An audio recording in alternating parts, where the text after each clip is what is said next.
Hello my friends and welcome back. Thank you very much for being with me again today. I don't really understand why the Ukrainians are not calling it as it is. Yes, we tried to blow up the Kerch Bridge again. They just confirmed yesterday that they indeed attacked the Kerch Bridge, the Crimean bridge, when it was damaged a while ago, many months back. And now they, according to the Russians, the Ukrainians again sent a few, or in this case, one missile. They sent some drones before to destroy the bridge. And I have here two articles coming from the Ukrainian side, and none of them say, yes, we attacked the Kerch Bridge and Russian air defense worked just fine. I don't know why they say, well, the Russians claim. Why? So you can confirm in about 7 months that it was you attacking it? I mean, we all know. So cut the crap. Just say it as it is.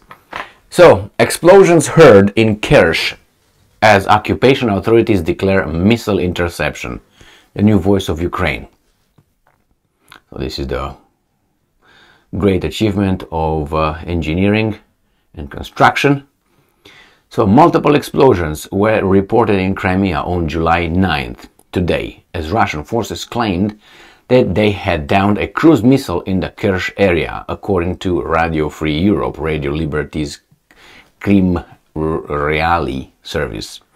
The explosions are said to have occurred around noon and were heard 3 to 4 times consecutively.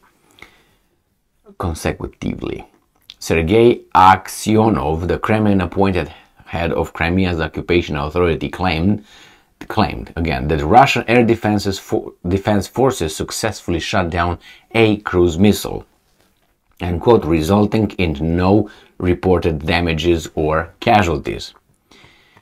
In response to the incident, the Russian telegram channel MASH, citing its sources, reported that the traffic on the Crimean bridge had temporarily been halted in both directions due to the alleged attack.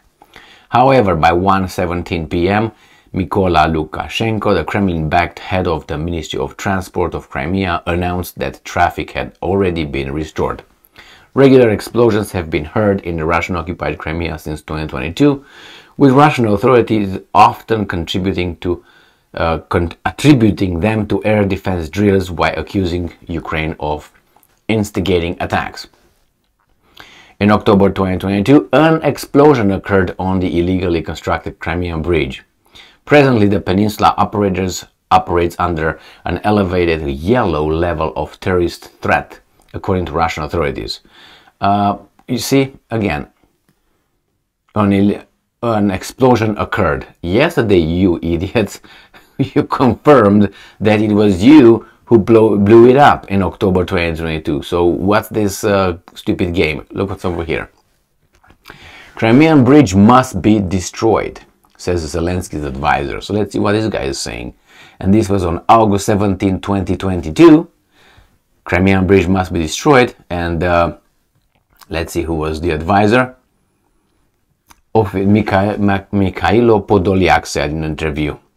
So it must be destroyed, and then you have here this guy saying that, well, in October, so that he has said in August, in October, an explosion occurred. Okay, all right, whatever, man. Now this Ukraine form occupiers claim cruise missile shot down near Kerch Bridge, media says, today on the 9th of July 2023. In temporary occupied Crimea near the Kerch Bridge from the side of Kerch city, traffic on the bridge was stopped in both directions after the occupying Russian air defense forces were activated. Now, there are some videos here, but all you see is just some missiles or rockets being shot in the air and nothing. You don't see any explosion, anything. And there are two of them actually, one over there and one here. And it's just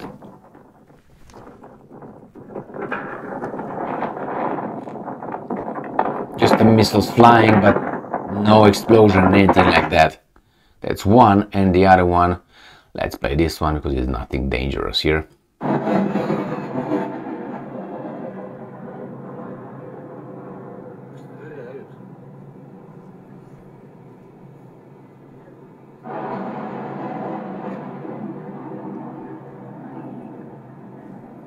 So that's about it, nothing else. So the traffic was blocked. The Russians say they destroyed it. They started started the traffic again. So nice attempt. My question is, why did they send only, or why did they launch only one missile towards the Kerch Bridge? I mean, if you really want to damage it, send, I don't know, about 20, and 5 of them would definitely hit the bridge. What's that? You send one, like he's lost in space or something. I don't understand this, but anyway, they think that one. I don't think the Ukrainians have only one at their disposal. The Ukrainians, click, you know what I mean? So I don't understand why they send only one. Send 20, and in 25 at least we're going to be able to hit the target. They never send 5 or 20, they will send 3. And they send drones and other things.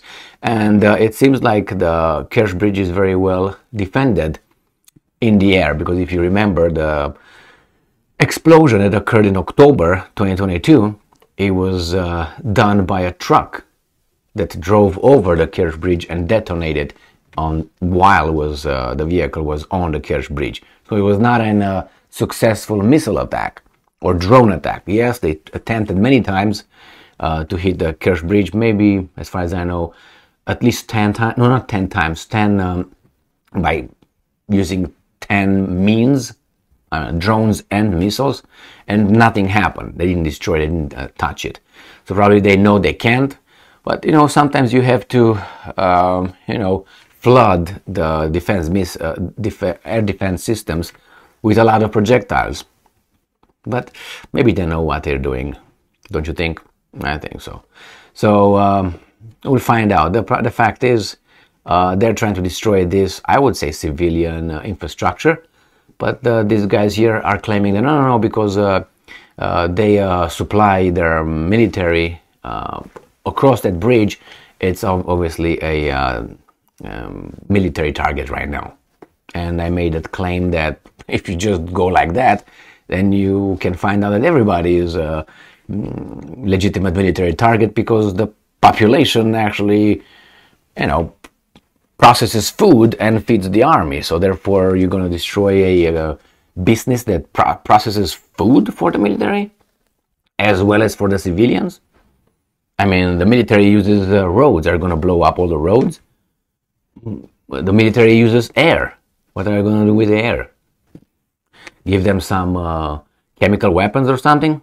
I mean, with that argument, you expand it to everything, and you can indiscriminately destroy whatever.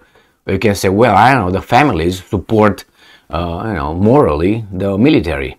The families live in apartment buildings or houses. So how about doing that? You see, you can always find a justification. Like these guys right now are finding a justification for sending cluster munitions to Ukraine. And they say, you know, the goal justifies the means. Really? Like the atomic bomb in the Second World War? The goal justifies the means? But if we go like that, it means the Russians can do the same thing. The goals of stopping the war and winning the war justifies the dropping about, I don't know, a few bombs on Ukraine. Is that how it is? And why does this logic supposedly works only for you, but not for your enemy? Well, it's obvious why, but, you know, if we are here to be fair about it. Dangerous people over there, dangerous people with a lot of power. Unfortunately, they're cowards, that's the problem. Why do I say unfortunately? Because courageous people will face it and say, okay, let's get face to face, let's talk, or let's solve the problem once and for all. But no, they like to fight with other people's children, with other people's resources, with other people's land, with other people's, you know, nations. No, they stay away. No, we stay right here. But we're strong. Well, that's not at least my definition of being strong. A weasel? Yeah, full membership in that kind of category. Thank you very much for being with me again today. Stay strong, stay smart, look for the truth, and be just.